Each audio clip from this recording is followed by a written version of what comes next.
கர்த்தருடைய வார்த்தைக்கு கனம் கொடுத்து எல்லாரும் எழுந்து நின்று நாங்கள் வாசிப்போம். இன்றைய நாள் தேவனுடைய வார்த்தைக்கு ஆதாரமாக இருக்கிற வார்த்தை பகுதியை வாசித்து தேவனுடைய வார்த்தை வேளைக்குள்ளே கடந்து செல்லாம். ஆதியாகம புஸ்தகம் 25வது அதிகாரம். ஆதியாகம புஸ்தகம் 25வது அதிகாரம் 29லிருந்து நாங்கள் 34வது வசனம் வரைக்கும் வாசிக்கலாம். எல்லாரும் சேர்ந்து நாங்கள் வாசிப்போம். ஆதியாகம புஸ்தகம் 25வது அதிகாரம் 29லிருந்து 34வது வசனம் வரைக்கும் நாங்கள் வாசிக்கலாம். நோர்வேஜிய மொழியில் இருக்கா சொல்லுங்க, எந்த அதிகாரம்? சரி, நான் வாசித்தாலும் சத்தம் பெரிதா இருந்தாலும் நீங்களும் சேர்ந்து எல்லாரும் சேர்ந்து நாங்கள் வாசிப்போம்.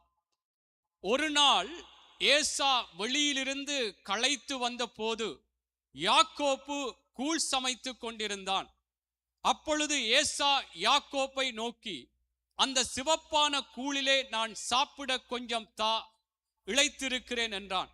இதனாலே அவனுக்கு ஏதோம் என்கிற பேர் உண்டாயிற்று. அப்பொழுது யாக்கோப்பு, உன் சேஷ்ட புத்திர பாகத்தை இன்று எனக்கு விற்று போடு என்றான். அதற்கு ஏசா, இதோ நான் சாகப் போகிறேனே, இந்த சேஷ்ட புத்திர பாகம் எனக்கு என்னத்துக்கு என்றான். அப்பொழுது யாக்கோப்பு, இன்று எனக்கு ஆணையிட்டு கொடு என்றான். அவன் யாக்கோப்புக்கு ஆணையிட்டு தன் சேஷ்ட புத்திர பாகத்தை அவனுக்கு விற்று போட்டான். அப்பொழுது யாக்கோப்பு ஏசாவுக்கு அப்பத்தையும் பயிற்றங்கூழையும் கொடுத்தான். அவன் புசித்து குடித்து எழுந்திருந்து போய்விட்டான். இப்படி ஏசா தன் சேஷ்ட புத்திர பாகத்தை அலட்சியம் பண்ணினான். நாங்கள் ஜெபம் பண்ணுவோம். எங்களை நேசிக்கிற நல்ல தகப்பனே, மகிமை உள்ள தெய்வமே, இந்த அருமையான இந்த நல்ல நாளிலும், இந்த உபவாச நாளிலும், இந்த மாத தொடக்கத்திலும் உம்முடைய பிள்ளைகளாய் உங்களை ஆராதித்தோம், உங்களை மகிமைப்படுத்தினோம். உம்முடைய பிரசன்னத்தினால் எங்களை தேற்றினீர். ஆவியானவரே, உம்முடைய ஆளுகை இந்த இடத்திலே இருந்து கொண்டே இருக்கிறபடியாய் சோத்திரம் அப்பா. இந்த நாளிலும் இப்பொழுதும் உம்முடைய வார்த்தைகளை கேட்கும்படியாய் உம்முடைய சமூகத்திலே நாங்கள் வந்திருக்கிறோம். கர்த்தாவே, இந்த நாளிலும் எங்களுக்கு பிரயோஜனமானவைகளை போதிக்கிற தேவன், எங்களுக்கு பிரயோஜனமானவைகளை இந்த நாளில் நீங்கள் போதிக்கப்படுவதற்காய் எங்களுக்கு இந்த வெளிச்சத்தின் ஆண்டிலே ஆண்டவரே, எங்களுடைய வாழ்க்கைகளை இன்னும் ஒரு வெளிச்சத்தின் அனுபவங்களுக்குள்ளாக உம்முடைய வார்த்தை மூலம் எங்களுக்கு ஆண்டவரே நீர் பேசப்படுவதற்காய் நன்றி சொல்லுகிறோம். ஆண்டவரே, இந்த இடத்தில் இருக்கிற பிள்ளைகள் ஒவ்வொருவரும் இந்த வார்த்தையை ஆண்டவரே அவதானமாய் ஜாக்கிரதையாய் இருந்து கேட்க கர்த்தர் பிள்ளைகளுக்கு உதவி செய்யுங்க. ஆண்டவரே, வார்த்தையை கொடுக்கிற அடியேனையும் சிலுவை நிழல்லே மறைத்து கொள்ளுங்கப்பா. ஆண்டவரே, உம்முடைய பலத்தினால் இடைக்கட்டுங்கப்பா. மாம்ச பிரகாரமா எந்த ஒரு வார்த்தைகளும் வராதபடி உம்முடைய வார்த்தைகள் ஆண்டவரே ஆவியானவருடைய உந்துதலோடு பேச அடியனுக்கு உதவி செய்யுங்க. இயேசுவின் நாமத்தில் ஜெபிக்கிற நல்ல பிதாவே, ஆமேன் ஆமேன். அமர்ந்து கொள்ளலாம். அல்லேலூயா.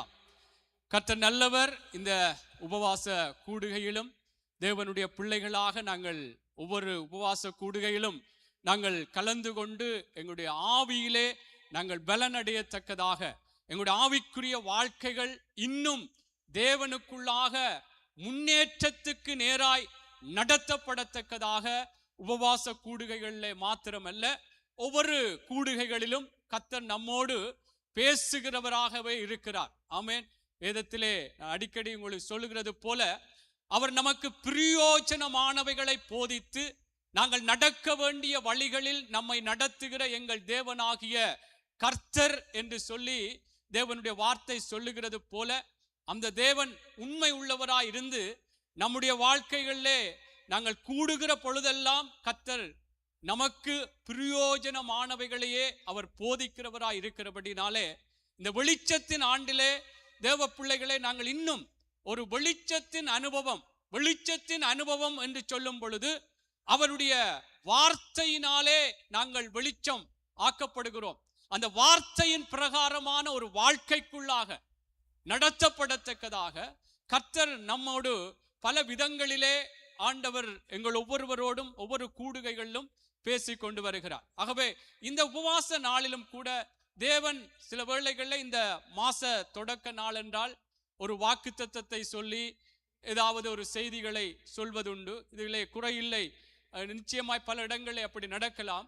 பேசுகிறார்கள். கர்த்தரு ஸ்தோத்திரம், ஆசீர்வாதமாக இருக்கும். ஆனால் நாங்கள் இந்த நாளிலும் சில வேளைகள் ஒரு வாக்குத்தத்தத்தோடு கூடிய ஒரு செய்தியா இல்லாவிட்டாலும் நம்முடைய ஆவிக்குரிய வாழ்க்கைக்கு பிரயோஜனமான, எங்களுடைய ஆவிக்குரிய வாழ்க்கையிலே இருக்கிற ஒரு இருளுக்குரிய காரியத்தை அகற்றத்தக்கதாக நாங்கள் இன்னும் ஒரு வார்த்தையின் பிரகாரமான ஒரு வெளிச்சத்தின் வாழ்க்கை வாழ்வதற்கு கர்த்தர் நிச்சயமா இந்த நாளிலும் பேசுவார். அதனாலே அங்கே சாமுவேல், தீர்க்கதரிசியாகிய சாமுவேல் சவுலுக்கு இப்படி ஒரு வார்த்தை சொல்லுகிறார். 1 சாமுவேலின் புஸ்தகம் 9வது அதிகாரம் 27வது வசனத்திலே இப்படி அங்கே தீர்க்கதரிசியாகிய சாமுவேல் சவுலுக்கு இப்படி ஒரு வார்த்தையை சொல்லுகிறார். வாசிங்கள்.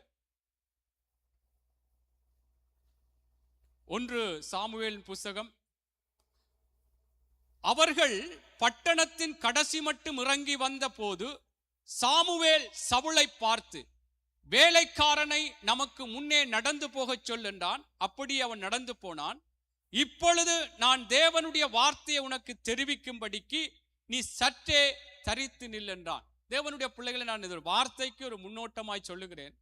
அங்கே சவுலுக்கு சாமுவேல் காரியத்தை சொல்லும் பொழுது சொல்றார், தேவனுடைய வார்த்தையை உனக்கு சொல்லும்படிக்கு நீ சற்றே தரித்து நில். தரித்து நில் என்றால் இன்றைக்கும் கர்த்தருடைய வார்த்தையை கேட்கும்படியாய் தேவனுடைய பிள்ளைகளை நீங்கள் தரித்து நிற்க வேண்டும், பொறுமையாய் காத்திருக்க வேண்டும்.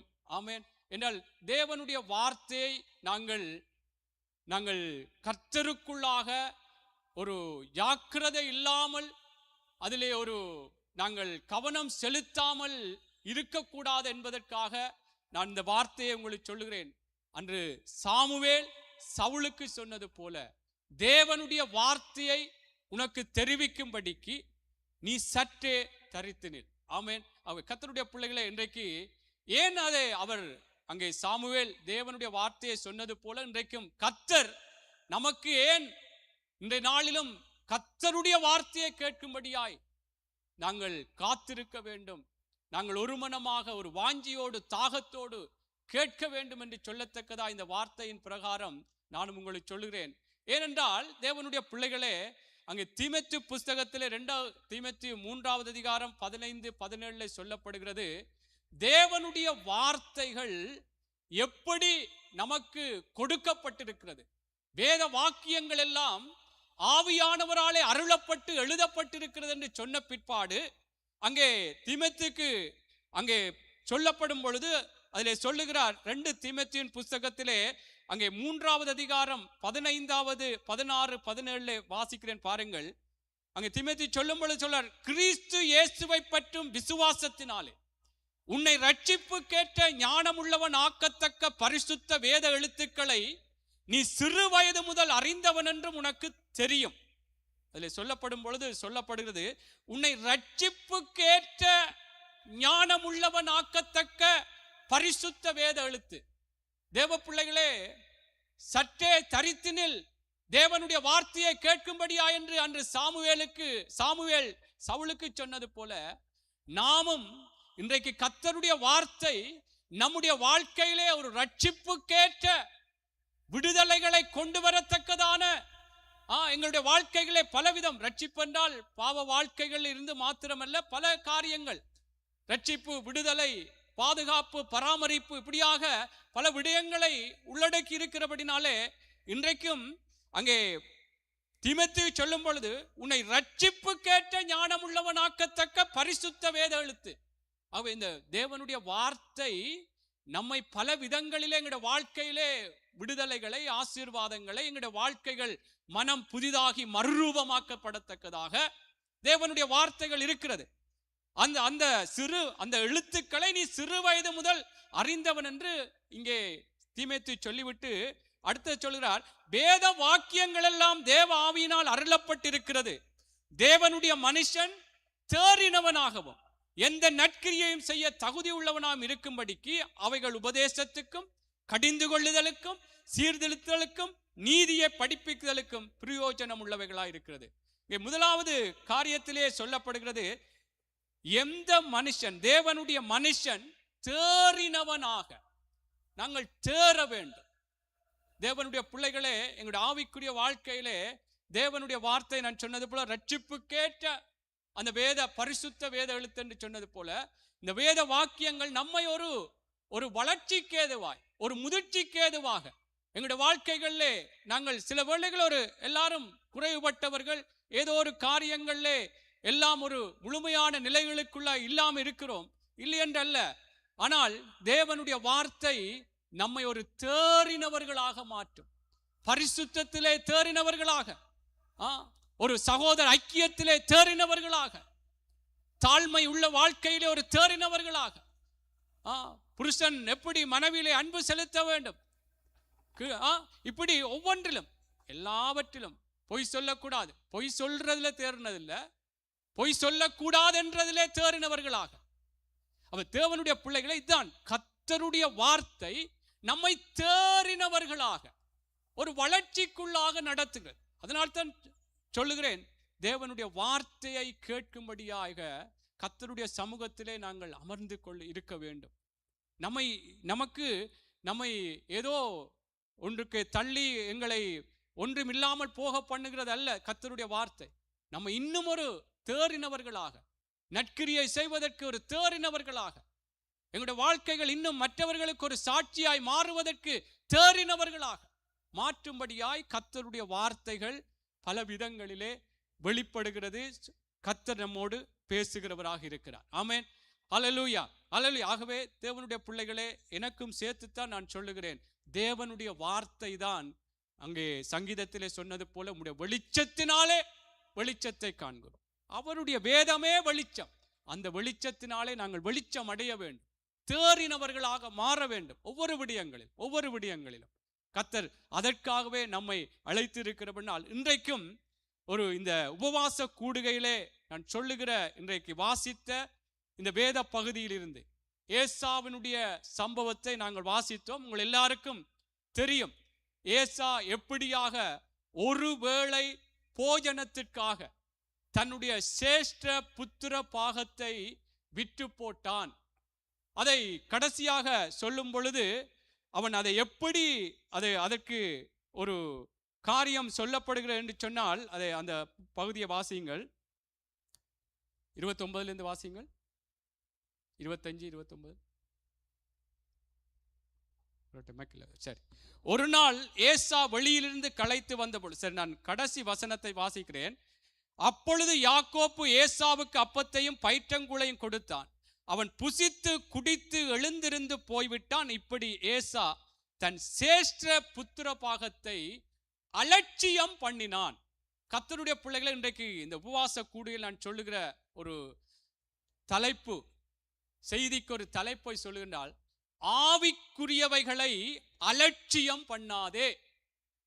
ஆவிக்குரியவைகளை அலட்சியம் பண்ணாதே. அலட்சியம் என்று சொன்னால் உங்களுக்கு தெரியும், இதை குறித்து எல்லாருக்கும் இது பெரிதாக சொல்ல தேவையில்லை. அலட்சியம் ஒரு கவனம் இல்லாமல், அக்கறை இல்லாமல், கண்டுகொள்ளாமல், ஒன்றை பொருட்படுத்தாமல் செயற்படுவது, பேசுவது, இதெல்லாம் ஒரு அலட்சியம். இந்த அலட்சியம் தேவனுடைய பிள்ளைகளே, நம்முடைய ஆவிக்குரிய வாழ்க்கைக்கு இது ஒரு வளர்ச்சிக்கு தடையாயிருக்கிற காரியம். இது தேவனுக்கு பிரியமில்லை. அலட்சியம் உலகத்திலே கூட எப்படியெல்லாம் ஒரு அலட்சியமான வாழ்க்கை வாழ்ந்தால், ஒரு வாகனத்தை அலட்சியமாய் ஒரு கவனக்குறைவாக ஓடுவோம் என்றால் எப்படி விபத்துக்கள் வருகிறது. நம்முடைய சாப்பாட்டு வகையில் கூட எங்களோட சர்ற பிரகாரமாய், உலக பிரகாரமாக நம்முடைய சர்றத்துக்கு இன்னென்ன சாப்பாடு தான் நல்லதென்று சொல்லி சில காரியங்கள் அதை ஒரு அலட்சியப்படுத்தி, அதை மதிக்காமல், பொருட்படுத்தாமல், நாங்கள் நம்முடைய சர்றத்துக்கு ஏற்றவைகள் அல்லாத ஒரு உணவுப் பொருளை நாங்கள் உட்கொள்ளும் பொழுது எவ்வளவு கஷ்டங்கள். அதே போல தேவனுடைய பிள்ளைகளை இப்படி பல காரியங்கள் உலகத்திலே இந்த அலட்சியம் என்பதை குறித்து பல விதங்களிலே சொல்லுவார்கள். அலட்சியம் என்றது ஒரு ஆட்கொள்ளி நம்மை பல விதங்களில், நம்முடைய வாழ்க்கையை மாத்திர, நம்முடைய வாழ்க்கையின் காரியங்களை கூட நாங்கள் இந்த உலக பிரகாரமாக அலட்சியம் பண்ணுவோமா இருந்தால், பல விதங்களிலே ஒரு கீழான நிலைகளுக்குள்ளே, பல விதங்களிலே எங்களை வேதனைப்படுத்துவதற்கு ஏதுவாகவே மாறிவிடுகிறது. அது எல்லா இடங்களிலும். ஆகவே தேவ பிள்ளைகளே, நாங்கள் ஆவிக்குரிய பிள்ளைகள், தேவனுடைய மனுஷன், தேறினவனாக மாற வேண்டும்.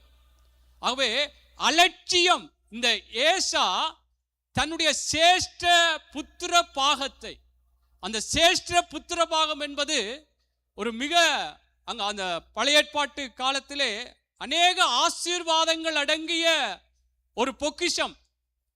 அதில் பலவிதமான ஆசீர்வாதங்கள் முதற்பேறானவனுக்கு கொடுக்கப்பட்டிருக்கிறது என்பதை அந்த சேஷ்ட புத்திர பாகம் வெளிப்படுத்துகிறது.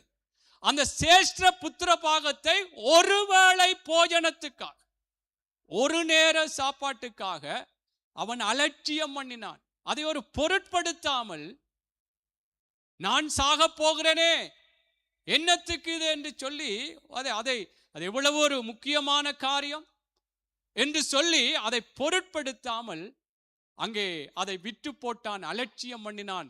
எபிரேய புஸ்தகத்தில் இருக்கிறது, அவன் பின்னாட்களில் அதை விரும்பியும் அதை பெற்றுக்கொள்ளாமல் போனான். பாருங்கள், பின்னாட்களிலே அலட்சியம் பண்ணினான். அலட்சியம் பண்ணி சேஷ்ட புத்திர பாகத்தை யாக்கோபுக்கு விட்டு போட்டு விட்டான். ஆனால் பின்னாட்களிலே அவன் மனம் வருந்தியும் அவன் ஆசைப்பட்டும் தேவனுடைய பிள்ளைகளே அவனுக்கு கிடைக்காமல் போய்விட்டது. நான் என்ன சொல்றேன்னா, எனக்கும் சேர்த்து உங்களுக்கும் சேர்த்து எங்களுடைய வாழ்க்கைகளிலே சில சர்வப்பிரகாரமான காரியங்களா இருக்கலாம். நம்முடைய வாழ்க்கைக்கு ஆரோக்கியமான விடயங்கள், சாப்பாட்டு காரியங்கள் எதுவா இருந்தாலும் சில காரியங்களிலே நாங்கள் அலட்சியம் பண்ணி அதை ஒரு அக்கறை இல்லாமல், கவனிக்காமல், பொருட்படுத்தாமல், மதிக்காமல் தேவ பிள்ளைகளே நாங்கள் இருப்போம் என்று சொன்னால் அதனுடைய விளைவுகள் பெரிதாயிருக்கும். இப்போ நான் ஆவிக்குரிய காரியங்கள் என்று சொல்லும் பொழுது பல காரியங்கள், கர்த்தர் நமக்கு நல்ல குடும்பத்தை தந்திருக்கிறார். ஆமென். குடும்பத்திலே கணவன், மனைவி, பிள்ளைகள் என்ற இப்படியான ஒரு ஒழுங்கை கர்த்தர் வைத்திருக்கிறார். நமக்கு தேவனுடைய பிள்ளைகளே, நமக்கு தந்த கணவனை மனைவி அலட்சியம் பண்ணக்கூடாது. கர்த்தருடைய காரியம் எப்படி, ஒரு குடும்பத்துக்கு ஒரு கணவன் எவ்வளவுத்துக்கு முக்கியமானவர், அவர் எவ்வளவுத்துக்கு அவருடைய காரியங்கள் பொறுப்பு இருக்கிறது, அதை அங்கே கணவன் மனைவிக்கு, பிள்ளைகளுக்கு சொல்லும் பொழுது தகப்பனாக அதை அலட்சியம் பண்ணி விடுகிறோம். அதை ஒரு கண்டுகொள்ளாமல், அதை பொருட்படுத்தாமல் தேவனுடைய பிள்ளைகளே நாங்கள் இருந்து விடக்கூடாது. அவை ஆவிக்குரிய பிரகாரமாக நாங்கள் ஆவிக்குரியவைகளோடு சம்பந்தப்படுத்தி பார்க்க வேண்டும். நான் எல்லாத்தையும் சொல்லவில்லை, சில காரியங்கள் ஆனால் அலட்சியம் பண்ணி அதை சில வேளைகளில் பிழையாக ஒரு குடும்ப தலைவன் சில காரியங்களை சொன்னாலும் அதற்கு சரியான முறையிலே நாங்கள் பதில்களை சொல்ல வேண்டும். ஆகவே தேவனுடைய பிள்ளைகளே, நமக்கு தேவன் எங்களுக்கு ஒரு குடும்பத்தை கர்த்தர் தந்திருக்கிறார் என்று சொன்னால், அப்படி மனைவியையும் கூட நாங்கள் ஒரு கணவன் அலட்சியம் பண்ணக்கூடாது. மனைவியிலே எப்படி அன்பு செலுத்த வேண்டும், அதை ஏனோ நாங்கள் அந்த மனைவியிலே அவை மதிக்காமல், பொருட்படுத்தாமல், கண்டுகொள்ளாமல் பேசுகிற காரியங்களை குறித்து விட்டு விடுவோமா இருந்தால் அது ஒரு அலட்சியம்.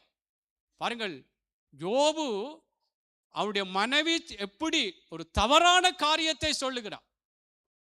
நீ இன்னும் உன்னுடைய உத்தமத்திலே உறுதியாயிருக்கிறீரோ, தேவனை தூசித்து ஜீவனை விடும் என்று சொன்ன பொழுது அதிலும் கூட நிதானமாய் பதில் சொல்லுகிறார். இல்ல, நாங்கள் இவ்வளவு நன்மைகளை பெற்ற நாங்கள் தீமையை நாங்கள் அனுபவிக்க கூடாதா? அப்ப தேவனுடைய பிள்ளைகளை நாங்கள் எப்படியெல்லாம் அலட்சியம் பண்ணுகிறோம் என்பதை சில வேளைகள் எங்களுக்கு மேலோட்டமாக நாங்கள் பார்த்தோம் என்று சொன்னால் அது எங்களுக்கு புரியாது. ஆழமாய் சிலர் சொல்லுவார்கள், நான் சில இதுகள் ஆழமாய் இருந்து யோசிக்க, இது தவறு, இது பிழை, நான் இப்படி நடந்து கொள்ளக்கூடாது என்று சொல்லி கொஞ்சம் சிலர் சொல்லும் பொழுது நானும் கூட சில வேளைகள் சொல்லிக்கிறேன். சிலதை கொஞ்சம் ஆழமாக யோசிக்கல தான், இப்படி நடந்திருக்கக்கூடாது, இப்படி பேசி இருக்கக்கூடாது, மனைவியை நான் இப்படி கதைத்து இருக்கக்கூடாது. தேவனுடைய பிள்ளைகளே, சில காரியங்கள் உடனே ஏதோ நாங்கள் இல்லை, நான் அலட்சியம் பண்ணல, அவாவுக்கு சரியான ஒரு மதிப்பு கொடுக்காமல், பொருட்படுத்தாமல் நான் பேசினேனா இல்லையா என்றது சில வேளைகளே எங்களுக்கு ஏதோ அந்த சூழ்நிலைகளில் நான் மேலோட்டமாக யோசிக்கும் பொழுது தெரியாது. ஆழமாக இருந்து யோசிக்கும் பொழுது தேவனுடைய பிள்ளைகளை எப்படி நாங்கள் அலட்சியம் பண்ணுகிறோம். எங்களுடைய பெற்ற தாய் தகப்பனை பிள்ளைகள் அலட்சியம் பண்ணுகிறோமா? கவனிக்காமல் நாங்கள் எந்த விதங்களிலே தேவனுடைய பிள்ளைகளே நாம் வேதத்திலே சொல்லப்பட்டது போல, ஆமென், கர்த்தருக்குள்ளாக நாங்கள் அலட்சியம் பண்ணி விடக்கூடாது. அலட்சியம் எப்படி பாருங்கள், அங்கே ஏசா பின்னாட்களில் அவன் மனம் வருந்தியும் அவனுக்கு அது கிடைக்காம, அது எந்த வேத பகுதி எடுத்தாக்கள் வாசிங்க இருக்கா, அதில் சொல்லப்பட எபிரேயர்ல பின்னாட்களில் அவன் மனம் வருந்துறான், அதை பெற்றுக்கொள்ளும்படியா அவனுக்கு கிடைக்காமல் போய்விட்டான். ஆகவே சில தேவ பிள்ளைகளே, நாங்கள் எங்களுக்கு ஒரு பின்னாட்கள் என்று சொல்லப்பட்டது போல சில வேளைகளை யோசிப்போம், அட இப்படியெல்லாம் நான் அலட்சியம் பண்ணி விட்டேனே, என் மனைவி சொன்னதை, என் கணவன் சொன்னதை, என் பிள்ளைகள் சொன்னதை, என்னுடைய தாய் தகப்பன் சொன்னதை அலட்சியம் பண்ணி விட்டேனே, நான் அதை மதிக்காமல் ஒரு பொருட்படுத்தாமல் நான் நினைத்தது தான் சரி, நான் பேசினது தான் சரி என்று சொல்லி கர்த்தருடைய பிள்ளைகளே பின்னாட்களிலே நாங்கள் மனம் வருந்தியும் சில வேளைகளிலே அம்மா அந்த அந்த அன்பை, அந்த பாசத்தை, அந்த ஒரு ஐக்கியத்தை பெற்றுக்கொள்ள முடியாமல் போய்விடுவோம். ஆகவே கர்த்தருடைய பிள்ளைகளை இந்த நாட்களிலே கர்த்தர் எங்களோடு பேசுகிறார் என்றால், நமக்கு கொடுத்த உறவுகள், நமக்கு கொடுத்த குடும்பத்தை, நம்முடைய சபையை, சபை பிள்ளைகளை, ஊழியர்களை நாங்கள் அலட்சியம் பண்ணி விடக்கூடாது.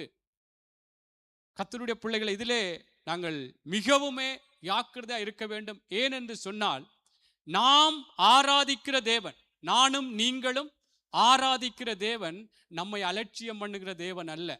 ஆமென். நான் உங்களுக்கு ஆரம்பத்திலே இருந்து சொன்னேன், தேவன் அவரிடத்திலே வருகிறவர்களை புறம்பே தள்ளுவதில்லையா, வேதத்திலே சொல்லப்படுகிறது.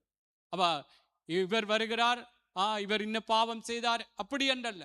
அவர் புறம்பே தள்ளாத தேவன். அந்த தேவ சமூகத்திலே வரும் பொழுது நம்மை ஏதோ ஒரு விதத்திலே அவருக்குள்ளாக நம்மை நடத்தும்படியாய், அவருக்குள்ளாய் எங்களுடைய வாழ்க்கைகளை ஒப்புக் கொடுக்கும்படியாக அவர் நமக்கு பிரயோஜனமானவைகளை சொல்லுகிற தேவனா. ஆமென். அவை தேவனுடைய பிள்ளைகளே, நானும் நீங்களும் ஆராதிக்கிற தேவன் இப்படிப்பட்ட தேவன். நம்மை அலட்சியம் பண்ணுகிறதில்லை.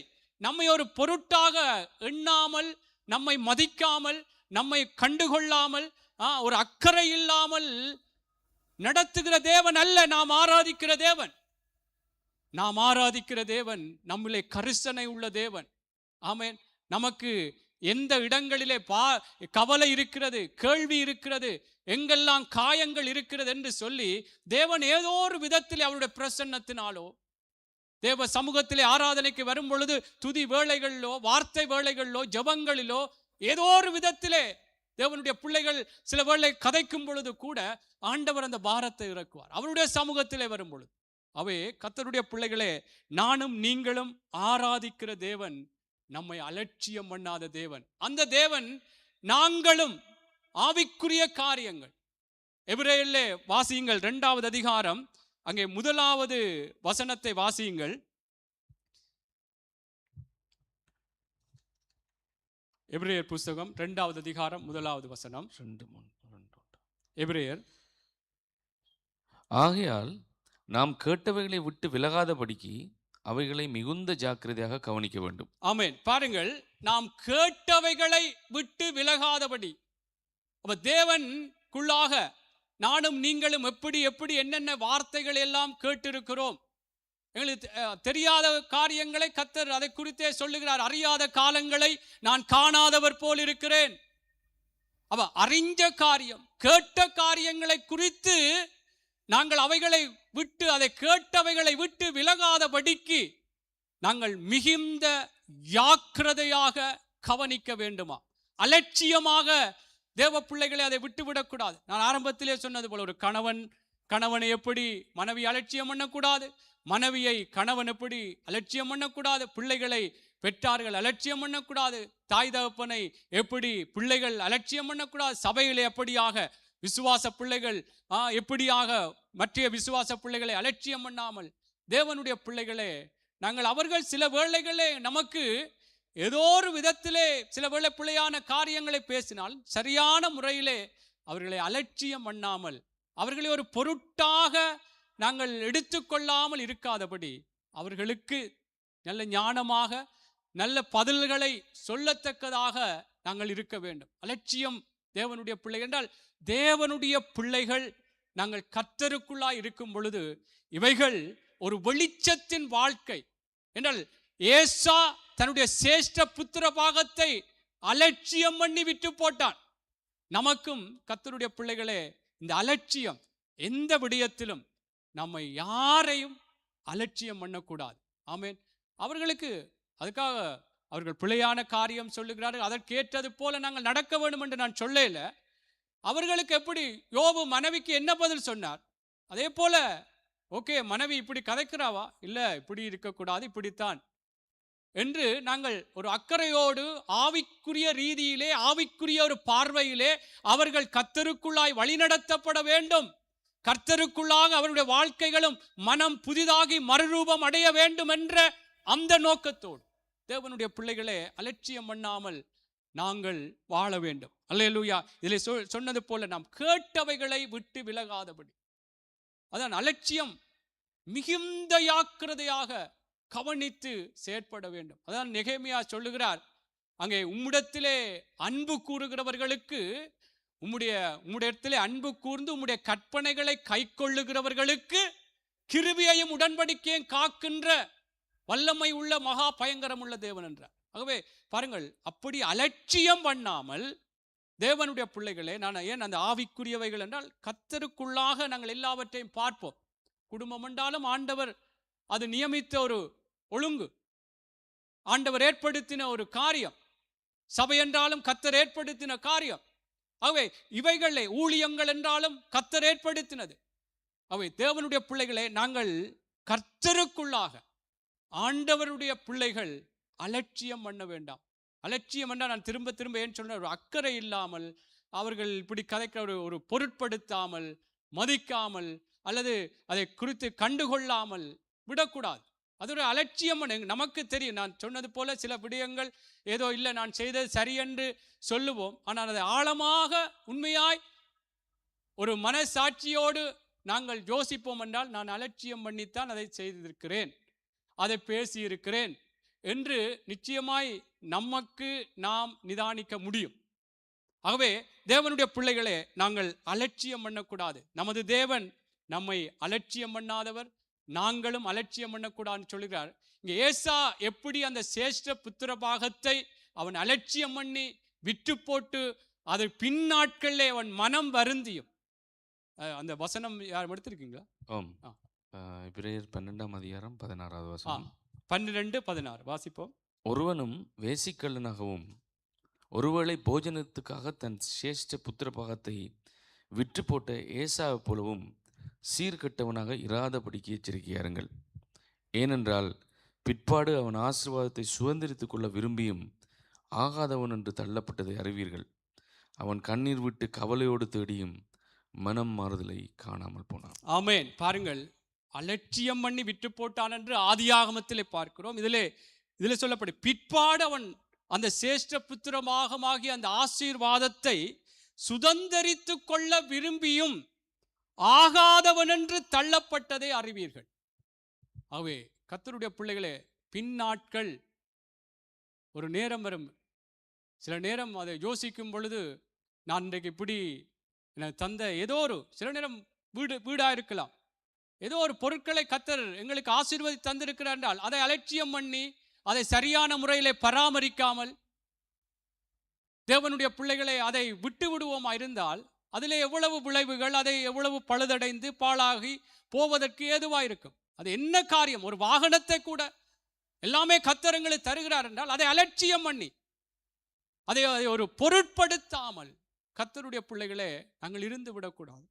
ஆகவே நீங்கள் இந்த ஏசாவை காரியம் நமக்கு ஒரு எச்சரிப்பாய் மாறட்டும். அதனால்தான் அங்கே நமக்கு எச்சரிப்பு வெளிப்படுகிறது என்றால் கர்த்தருடைய பிள்ளைகளே அது நமக்கு ஒரு ஆசீர்வாதத்துக்கு நேராகத்தான் அது வெளிப்படுகிறது. இன்றைக்கு ஏசாவுடைய இந்த வாழ்க்கை நமக்கு ஒரு சத்தியமாக இருக்கிறது. இன்றைக்கு அவர் இப்படி போய் அலட்சியம் பண்ணி விட்டு போட்டு பிறகு தேடியும் கிடைக்கவில்லை. ஆகவே சில வேளை பிள்ளைகளை அலட்சியம் பண்ணலாம், அவருடைய வாழ்க்கை காரியங்களை சரியான முறையில் கவனிக்க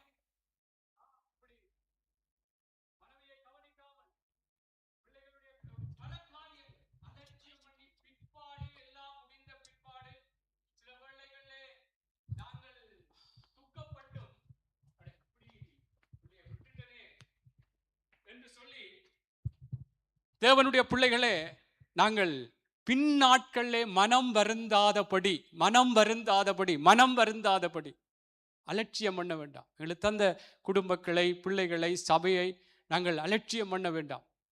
நமக்கு கர்த்தர் இவைகளை ஆசீர்வதித்து தந்திருக்கிறார். ஆமென். இந்த சேஷ்ட புத்திர பாகம் என்று சொல்லும் பொழுது, இந்த நாட்களிலே கர்த்தர் நமக்கு தந்த ரட்சிப்பு, இந்த ரட்சிப்பு எப்படி எங்களுக்கு இந்த ரட்சிப்பு கிடைத்தது? எபிரேயர்ல வாசியுங்கள். எபிரேய ஆக்கியோன் சொல்லுகிறார் 2வது அதிகாரத்திலே 3-4வது வசனம். ஏன்னா நான் ஏன் இவைகள் எல்லாம் தொடர்புபடுத்தி கொண்டு போகிறேன் என்று சொன்னால், நாங்கள் அலட்சியம் பண்ணுகிறோமா? இதை நிதானிப்போம். நான் உங்களை ஒரு குற்றவாளிகள் என்ற நிலையில வைத்து பேசவில்லை. எனக்கும் சேர்த்துத்தான் சொல்லுகிறேன். இதிலே எங்கே தவறு இருக்கிறோம் அல்லது எங்கே இன்னும் வளர வேண்டும், அலட்சியம் பண்ணி விடக்கூடாது. தேவன் எப்படி எங்களுக்கு இந்த ரட்சிப்பை தந்திருக்கிறார், எப்படி அந்த ரட்சிப்பு எங்களுக்கு தரும்படியாய் தேவன் தன்னை ஒப்பு கொடுத்தார் என்று சொல்லப்படுது. வாசியுங்கள்.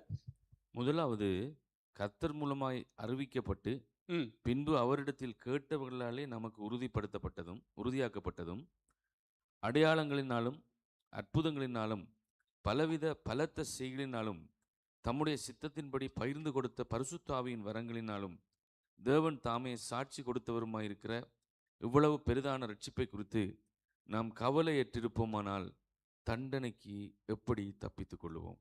ஆமென். பாருங்கள், எப்படியாக அங்கே எபிரேய ஆக்கியோன் சொல்லும் பொழுது சொல்லுகிறார், முதலாவது கர்த்தர் மூலமாய் அறிவிக்கப்பட்டு பின்பு அவரிடத்தில் கேட்டவர்களாலே நமக்கு உறுதியாக்கப்பட்டதும் அடையாளங்களினாலும் அற்புதங்களினாலும் பலவிதமான பலத்த செய்கைகளினாலும் தம்முடைய சித்தத்தின்படி பகிர்ந்து கொடுத்த பரிசுத்த ஆவியின் வரங்களினாலும் தேவன் தாமே சாட்சி கொடுத்ததுமாயிருக்கிற இவ்வளவு பெரிதான ரட்சிப்பை குறித்து நாம் கவலையற்றிருப்போமானால் தண்டனைக்கு எப்படி தப்பித்துக் கொள்வோம்? ஆகவே பாருங்கள், கர்த்தர் எப்படி எங்களை ரட்சிப்பை தந்தார். நாங்கள் எல்லாரும் பாவம் செய்து தேவ மகிமையற்றவர்களாயிருந்தோம்.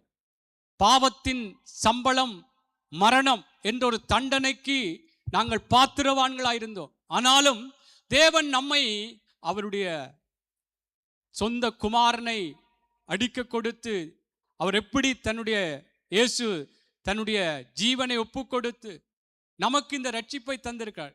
இதை நாங்கள் ஒரு அலட்சியம் பண்ணி நாம் மனம் போன போக்கிலே நம்முடைய மனதும் மாம்சம் விரும்புகிறபடி நாங்கள் வாழ்வோமா இருந்தால் ஒரு அலட்சியம். தேவன் இப்படி பெரிதான ரட்சிப்பை தந்திருக்கிறாரே, அந்த ரட்சிப்பு நிறைவேற பிரயாசப்பட வேண்டும் என்று சொல்லி பவுல் பிலிப்பியர்ல சொல்லுகிறார். ஆகவே கர்த்தருடைய பிள்ளைகளே, நாங்கள் ஒரு அலட்சியம் எங்களுக்குள்ள இருக்க வேண்டாம். ஒரு அக்கறை இல்லாமல் எங்களுடைய ஆவிக்குரிய வாழ்க்கையை குறித்து ஒரு அக்கறை இல்லாமல் தேற வேண்டும்.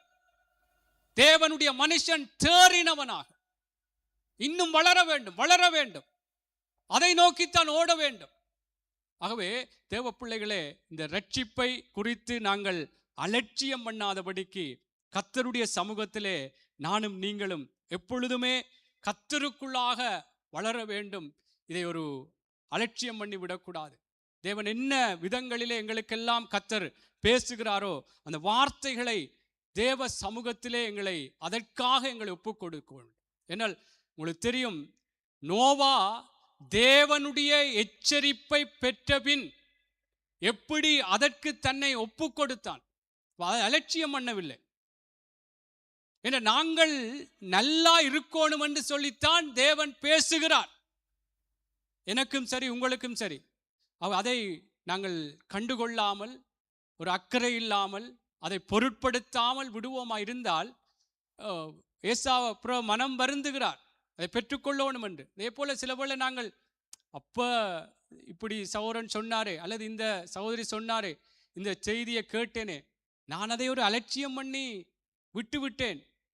இன்றைக்கு நான் இப்படியே ஒரு விளைவு, ஒரு வேதனைக்குள்ளே போக வேண்டியதாய் போய்விட்டது. கர்த்தருடைய பிள்ளைகளே, தேவன் நமக்கு பிரயோஜனமானவைகளை நம்மை அலட்சியம் பண்ணாமலே சொல்லுகிறார். அந்த வார்த்தைகளை நாங்கள் கேட்டவைகளை விட்டு விலகாதபடிக்கு மிகுந்த ஜாக்கிரதையாய் கவனிக்க வேண்டும், அதன்படி நடக்க வேண்டும். அல்லேலூயா, அல்லேலூயா. ஆகவே தேவனுடைய பிள்ளைகளே, இப்படி நீங்கள் என்னென்ன நான் பொதுவாக சில விடயங்களை சொல்லிக்கொண்டு வருகிறேன். என்னுடைய வாழ்க்கையிலே எப்படியெல்லாம் எதை குறித்து இன்றைக்கு நிதானிப்போம். நம்மை நாமே நிதானித்து அறிந்தால் நாம் நிச்சயமாக கர்த்தருக்குள்ளே எங்களை ஒப்பு கொடுக்க முடியும். ஆழமா யோசிப்போம்.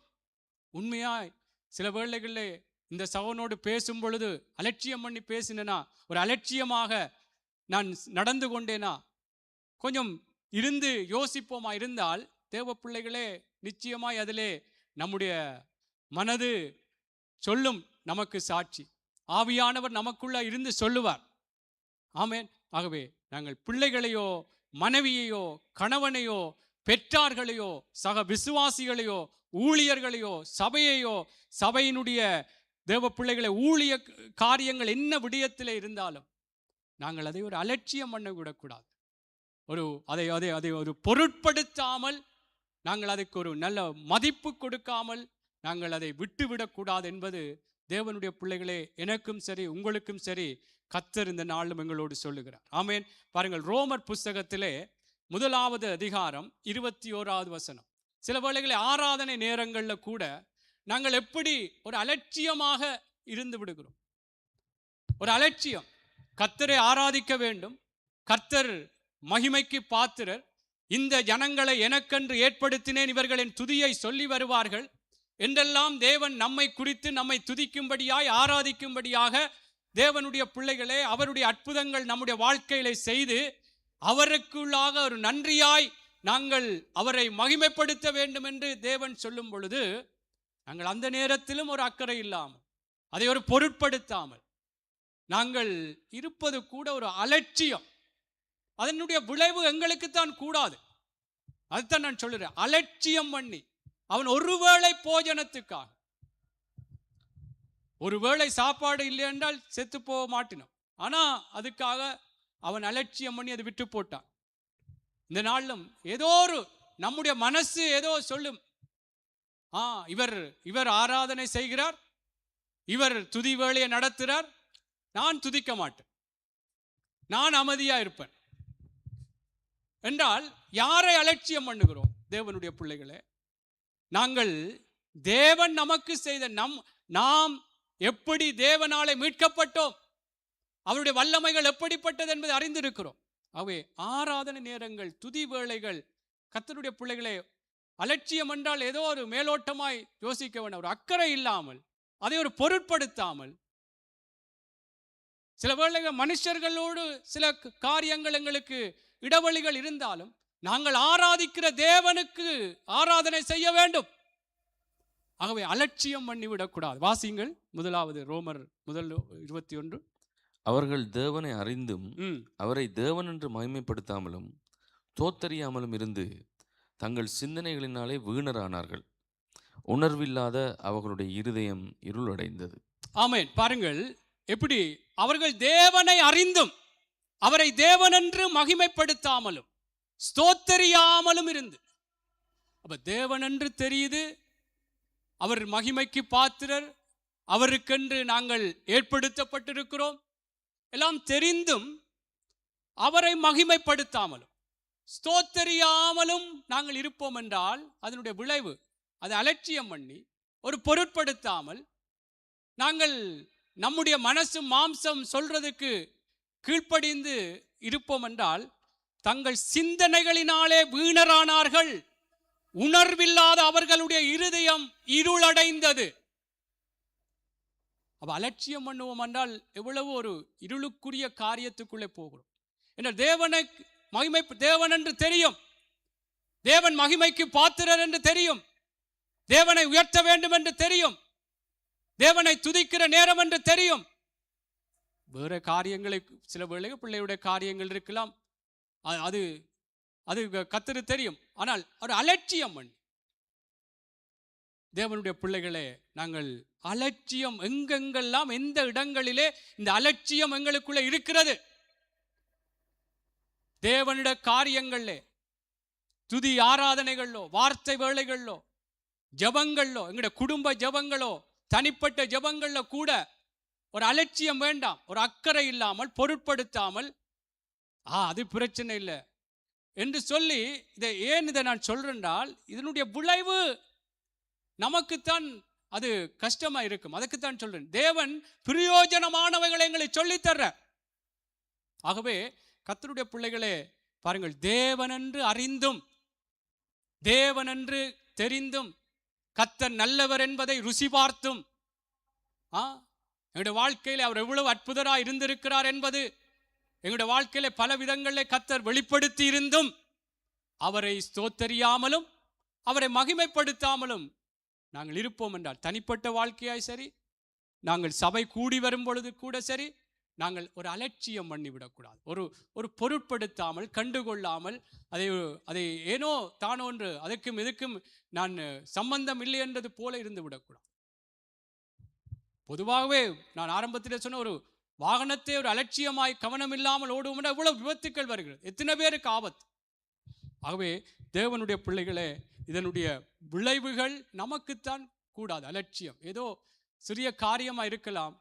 நீங்கள் கர்த்தருக்குள்ளாக தேவனுடைய காரியங்களை, தேவன் எங்களுக்கு என்று ஏற்படுத்தினவைகளை அலட்சியம் பண்ணிவிட வேண்டாம். ஆமென். என்ன பிறகு ஒரு நாள் அதை குறித்து யோசிப்போம். வேதம் சொல்லுது, ஏசா பின் நாட்களில் அதை குறித்து அவன் மனம் வருந்தியும் அந்த ஆசீர்வாதத்தை பெற்றுக்கொள்ள. பின் நாட்களிலே மனைவியை இப்படி நான் அலட்சியம் பண்ணிவிட்டேனே, கணவனை இப்படி அலட்சியம் பண்ணிவிட்டேனே, பிள்ளைகளை இப்படி அலட்சியம் பண்ணிவிட்டேனே, நான் அப்போ எவ்வளவுத்துக்கு நல்லபடியாக பார்த்திருக்க வேண்டும், அல்லது காரியங்கள் அவர்களை செய்திருக்க வேண்டும். சபையை அலட்சியம் பண்ணிவிட்டேனே, ஊழியர்களை அலட்சியம் பண்ணிவிட்டேனே, விசுவாசிகளை அலட்சியம் பண்ணிவிட்டேனே, கர்த்தர் எனக்கு தந்த பொறுப்பிலே ஒரு அலட்சியமாக இருந்து விட்டேனே. தேவனுடைய பிள்ளைகளே, இந்த நாட்களிலே உடனே தெரியாவிட்டாலும் பின் நாட்கள் ஒன்று இருக்கிறது, யோசிப்போம். அதனாலே நாம் அலட்சியம் பண்ணிவிட வேண்டாம், எதையிலும் ஒரு அக்கறை இல்லாமல் இருந்து விட வேண்டாம். நாங்கள் தேவனுடைய பிள்ளைகள், பிள்ளையோ சரியோ சரியான முறையிலே நாங்கள் ஒரு பதிலை சொல்லுவோம். பிள்ளையோ சரியோ என்று நாங்கள் பிள்ளை சரியில்லை, அவர்கள் பிள்ளையாய் சரியாய் கதைக்கிறார்களோ பேசுகிறார்களோ சரியா ஒரு பதிலை சொல்லுவோம், நமக்கு தெரிந்தபடி. அலட்சியம் பண்ண வேண்டாம். ஆமென். சரி, இதே போல தேவனுடைய பிள்ளைகளை சில வார்த்தைகளை வாசித்து நான் முடித்துக் கொள்ள விரும்புகிறேன். கர்த்தர் வேதம் சொல்லுகிறது, என்னை கனம் பண்ணுகிறவர்களை நான் கனம் பண்ணுவேன். ஆமென். என்னை அலட்சியம் பண்ணினால் அவரும் நீங்கள் அவருடைய வார்த்தைக்கு கனம் கொடுக்காமல் அதை ஒரு முரணாக நடக்கும் பொழுது, தேவனுடைய பிள்ளைகளே, அந்த வார்த்தையின் பிரகாரம் நம்மை ஆசீர்வதிக்கிற தேவன், அதிலே நாம் தான் தவறி விடுகிறோம். அவை கர்த்தருக்குள்ளாக அவரை நாங்கள் கனம் பண்ணி அலட்சியம் பண்ணாமல் நமக்கு ஏற்படுத்தின ஆவிக்குரிய பல காரியங்களுக்கு அலட்சியம் பண்ணாமல், தேவனுடைய வார்த்தைகளுக்கு அலட்சியம் பண்ணாமல், ஆமென், தேவனுக்குள்ளாக ஜெபங்களோ ஆராதனைகளோ என்ன விடயங்களா இருந்தாலும் ஒரு அலட்சியத்தோடு செய்யாமல், கர்த்தர் இதிலே என்ன சொல்லி இருக்கிறார், எனக்கு தந்த பொறுப்பு என்ன, அதிலே நாங்கள் தேவனுடைய பிள்ளைகளே ஒரு அக்கறையோடு மிகுந்த ஜாக்கிரதையோடு கவனமாக செயற்பட வேண்டும். சரி, நீதிமொழிகள் 5வது அதிகாரம் 12வது இலிருந்து 15 வரைக்கும் வாசிப்போம்.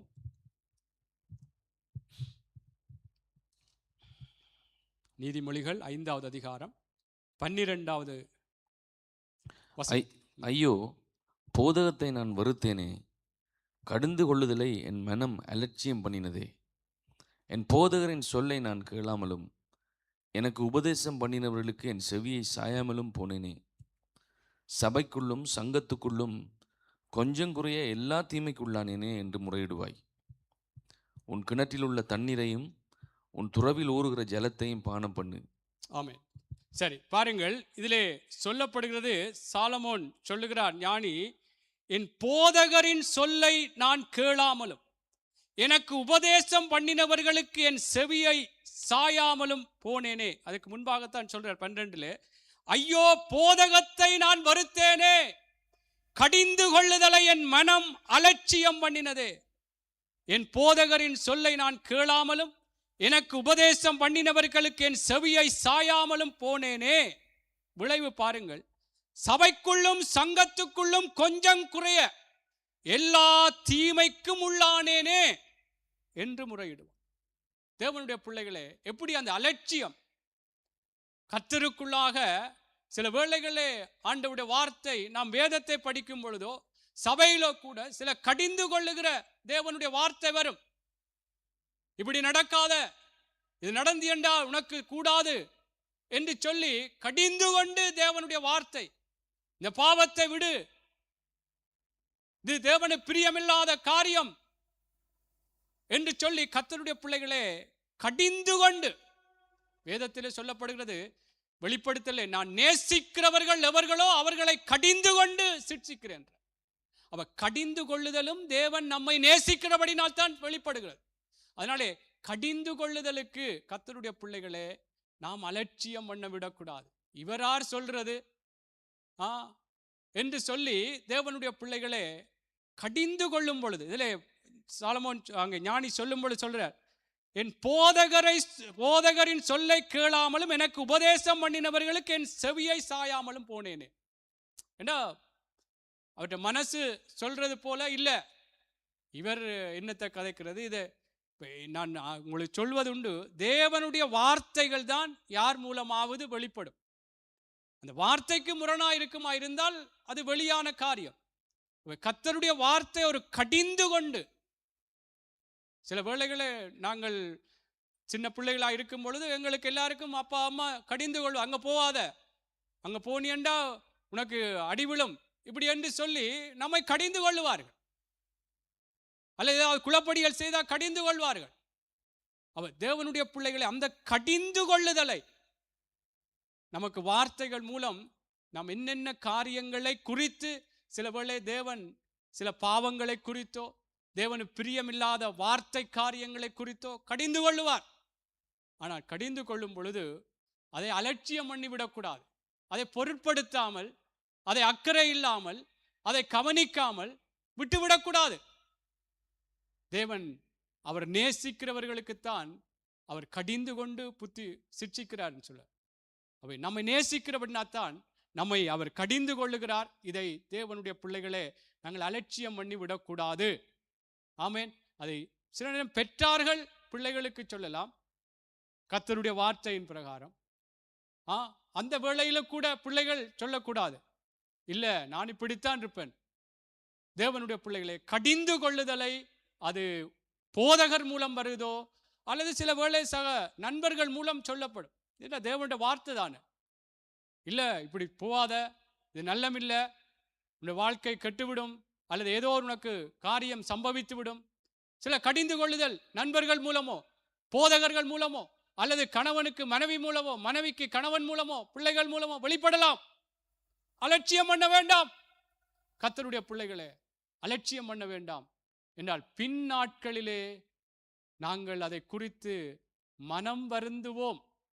ஒரு நேரம் இருக்குது, இப்படி சொன்னாங்க, இப்படி எனக்கு இப்படி சொன்னவ, நாம் தான் என்ற விருப்பத்துக்கு போய்விட்டேன், என் மனம் அலட்சியம் பண்ணி விட்டது, அதை நான் பொருட்படுத்தாமல் என் மனம் விட்டுவிட்டது, அக்கறை இல்லாமல் விட்டுவிட்டது. நான் இப்பொழுது இங்கே சாலமோன் சொன்னது போல சபைக்குள்ளும் சங்கத்துக்குள்ளும் கொஞ்சம் குறைய எல்லா தீமைக்கும் உள்ளானே. தேவனுடைய பிள்ளைகளே, எனக்கும் உங்களுக்கும் இந்த மாசத்தின் தொடக்கத்திலே கர்த்தர் பிரயோஜனமானதை சொல்லுகிறார். அலட்சியம் பண்ண வேண்டாம். நான் சொன்னது போல பல காரியங்கள் கர்த்தருக்குள்ளாக ஆவிக்குரிய பிரகாரமாக நிதானிப்போம்.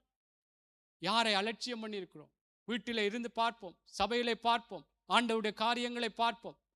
நான் உங்களை நீதி சொல்லி நியாயப்படுத்தி குற்றப்படுத்துறதுக்கு அல்ல, நம்மை நாமே நிதானிப்போம். நான் என்னுடைய காரியங்களை நிதானிக்க வேண்டும். ஆகவே கர்த்தருடைய பிள்ளைகளே, நாங்கள் அலட்சியம் பண்ண வேண்டாம். இப்படியான வார்த்தைகள் இந்த சாலமோன் சொன்னது போல, எப்படி ஒரு ஒரு சபைக்குள்ளே எல்லா தீமைக்கும் உள்ளானேன். நாங்கள் ஆரம்பத்தில் ரோமனிலே பார்த்தது போல, தேவன் என்று அறிந்தும் அவரை மகிமைப்படுத்தாமலும் ஸ்தோத்தரியாமலும் இருக்கிறவர்கள் எப்படி சிந்தனையிலே வீணரானார்கள், அவர்களுடைய இருதயம் இருளடைந்தது. அவை அப்படி இல்லாதபடி தேவனுடைய பிள்ளைகளே, கடிந்து கொள்ளுதலுக்கு கர்த்தர் எந்த விதத்திலே வார்த்தைகள் மூலம் பேசுகிறாரோ அதற்கு நம்மை ஒப்பு கொடுப்போம். பாருங்கள், இன்னொரு வார்த்தையை வாசித்து நான் முடித்துக் கொள்கிறேன். ஆமோஸ் புஸ்தகம் 5வது அதிகாரம் 10வது வசனத்தை வாசியுங்கள். ஆமோஸ் புஸ்தகம் 5வது அதிகாரம் 10வது வசனத்தை வாசிப்போம். ஒலிமுக வாசலில் கடிந்து கொள்ளுகிறவனை அவர்கள் பகைத்து யதார்த்தமாய் பேசுகிறவனை வெறுக்கிறார்கள். ஆமென். ஒலிமுக வாசல் என்று சொன்னால் அந்த நாட்களிலே அந்த ஒலிமுக வாசல் தான் சில தீர்மானங்கள், சில முடிவுகளை எடுப்பார்கள். அப்படியாக அந்த இடங்களிலே கடிந்து கொள்ளுகிறவனை அவர்கள் பகைத்து, ஆமோஸ் தீர்க்கதரிசி மூலமாய் வெளிப்படுகிற யதார்த்தமாய் பேசுகிறவனை வெறுக்கிறார்கள். இன்றைக்கும் இந்த ஒலிமுக வாசலை போல சபையிலும் தேவனுடைய வார்த்தைகள் சில வேளைகளிலே கடிந்து கொள்ளுகிற வார்த்தைகள் வந்தாலும் தேவனுடைய பிள்ளைகளை அதை அலட்சியம் பண்ண வேண்டாம். இது கர்த்தர் நமக்கு நம்மேலே இரக்கமுள்ளவராய் இருந்து சொல்லுகிறார். நமக்குத்தான் தெரியும் எங்கே இந்த வார்த்தை என்னத்தான் கடிந்து கொள்ளுகிறது, இது இப்படி நடக்கக்கூடாது, பேசக்கூடாது, இப்படி காரியங்கள்ல போகக்கூடாது என்று கடிந்து கொள்ளுகிறார் என்று நமக்கு தெரியும் பொழுது அதை அலட்சியம் பண்ணக்கூடாது. இவரார் சொல்லுகிறார்? கர்த்தர் கழுதையை கொண்டும் பேசுவார். ஆமென். அவே பேசுகிற மனுஷனை பார்க்கிலும் பேசுகிறவரும் சாட்சியா இருக்க வேண்டும். தேவனுடைய வார்த்தை மேலானதா இருக்கிறது. ஆகவே இங்கே கடிந்து கொள்ளுகிறவனை அவர்கள் பகைத்து யதார்த்தமாய் பேசுகிறவர்களை வெறுக்கிறார்கள். அவ அலட்சியம் பண்ண வேண்டாம், பகைக்க வேண்டாம், வெறுக்க வேண்டாம் யாரையும். அந்த சொல்லுகிற ஆலோசனைகளுக்கு தேவனுடைய பிள்ளைகளே எங்களை ஒப்புக் கொடுப்போம். ஒரு உதாரணத்தை சொல்லுகிறேன். அப்போஸ்தலர் புஸ்தகம் சீக்கிரமாய் வாசிப்போம். 2வது அதிகாரம் 22 24 மட்டும் வாசிப்போம். அப்போஸ்தலர். அங்கே இஸ்ரவேலரே, நான் சொல்லும் வார்த்தைகளை கேளுங்கள். நீங்கள் அறிந்திருக்கிறபடி நசரேயனாகிய இயேசுவை கொண்டு தேவன் உங்களுக்குள்ளே பலத்த செய்கைகளையும் அற்புதங்களையும் அடையாளங்களையும் நடப்பித்து அவைகளினாலே அவரை உங்களுக்கு வெளிப்படுத்தினார். அப்படி இருந்தும் தேவன் நிர்ணயித்திருந்த ஆலோசனையின்படியையும் அவருடைய முன்னறிவிப்பின்படியையும் ஒப்புக் கொடுக்கப்பட்ட அந்த இயேசுவை நீங்கள் பிடித்து அக்கிரமக்காரருடைய கைகளினாலே சிலுவையிலே ஆணியடித்து கொலை செய்தீர்கள். தேவன் அவருடைய மரண உபாதிகளின் கட்டை அவிழ்த்து அவரை எழுப்பினார். அவர் மரணத்தினால் கட்டப்படக்கூடாதிருந்தது. அவரை குறித்து தாவீது ஆமென். சரி, இந்த வேத பகுதியிலே எப்படி அங்கே அப்போஸ்தலனாகிய பேதுரு அந்த இஸ்ரவேல் ஜனங்களுக்கு சொல்லுகிறார், இஸ்ரவேலரே, நான் சொல்லும் வார்த்தைகளை கேளுங்கள். நீங்கள் அறிந்திருக்கிறபடி நசரேயனாகிய இயேசுவை தேவன் உங்களுக்குள்ளே பலத்த செய்கைகளையும் அற்புதங்களையும் அடையாளங்களை நடப்பித்து அவைகளினாலே அவரை உங்களுக்கு வெளிப்படுத்தினார். சொல்லிவிட்டு சொல்லுகிறார், அப்படி இருந்தும் தேவன் நிர்ணயித்திருந்த ஆலோசனையின்படியையும் அவருடைய முன்னறிவின்படியையும் ஒப்புக் கொடுக்கப்பட்ட அந்த இயேசுவை நீங்கள் பிடித்து அக்கிரமக்காரருடைய கைகளினாலே சிலுவையில் ஆணி அடித்து கொலை செய்தீர்கள். நீங்கள் தான் இந்த பிள்ளையை செய்தீங்க, நீங்கள் தான் அவரை கொலை செய்தீங்கள். தேவனுடைய பிள்ளைகளே, அங்கே அதை கடிந்து கொண்ட பொழுது அவர்கள் இருதயத்திலே குத்தப்பட்டு, பிற்பகுதிகளில் சொல்லப்படுகிறது, நாங்கள் என்ன செய்ய வேண்டும் என்று கேட்கிறார்கள். தேவனுடைய பிள்ளை, இதுதான் கடிந்து கொள்ளுதலை அலட்சியம் பண்ண வேண்டாம். நான் சொன்னது போல நமக்கு நாம் தெரியும், நாங்கள் எங்கே தவறினோம், இந்த வார்த்தை என்னை கடிந்து கொள்ளுது, ஆண்டவரே நான் என்ன செய்ய வேண்டும். அந்த இஸ்ரவேல் ஜனங்களுக்கு இங்கே பேதுரு சொன்ன பொழுது கடிந்து கொள்ளுகிறார், நீங்கள் தான் இயேசுவை கொலை செய்தீங்கள், ஆணி அடித்து கொலை செய்தீங்கள் என்று சொன்ன பொழுது அவங்கள் இருதயத்திலே குத்தப்பட்டு அதை அலட்சியம் பண்ண இல்லை, நாங்கள் என்ன செய்ய வேண்டும் என்று கர்த்தருடைய பிள்ளைகளே கேட்டு தேவனுக்குள்ளாய் அவர்கள் ஒப்பு கொடுத்தார்கள். அதுக்கு பிற்பாடு அவர்களுடைய வாழ்க்கைகள் ஆசீர்வாதமான விடயங்கள் குறித்து நாங்கள் வாசிக்கிறோம். ஆகவே தேவ பிள்ளைகளை, இந்த 8வது மாசத்திலே வந்திருக்கிற நாங்கள் எங்கெல்லாம் நாங்கள் அலட்சியம் பண்ணியிருப்போம், நானும் சரி நீங்களும் சரி, சில வேளைகள் நான் சொன்னது போல கொஞ்சம் யோசித்து பார்க்கும் பொழுது சில காரியங்களை குறித்தே நாங்கள் சில வேளை சொல்வதுண்டு. நான் சிலதை ஆழமாக யோசிக்கல தான் இப்படி பேசியிருக்கக்கூடாது, இப்படி நடந்திருக்கக்கூடாது, இதை நான் இதில் தவறிவிட்டேன் என்று சிலர் சொல்லுவோம். அப்படி நாங்கள் எங்கெல்லாம் ஒரு அலட்சியம் குடும்பத்திலே கொடுக்கப்பட்ட குடும்ப கணவனுக்கோ மனைவிக்கோ பிள்ளைகளுக்கோ உறவுகளுக்கோ பெற்றார்களுக்கோ சபையிலே சொல்லப்பட்ட காரியங்களுக்கு தேவனுடைய வார்த்தைகள், தேவன் எங்களுக்கு தந்த ரட்சிப்பை குறித்து எப்படியெல்லாம் அலட்சியம் பண்ணினோம். துதி ஆராதனைகள் கர்த்தருக்கு தேவனுடைய ஜெப காரியங்கள்ல எப்படியெல்லாம் அலட்சியம் பண்ணோம். இன்றைக்கு நம்மை நாமே ஆராய்ந்து பார்ப்போம். நாங்கள் எழுந்திருப்போமா? தேவனுடைய பிள்ளைகளே, கர்த்தருக்குள்ளாக கர்த்தர் இந்த நாளிலும் நாங்கள் ஒரு வெளிச்சத்தின் வாழ்க்கை வாழ வேண்டும்.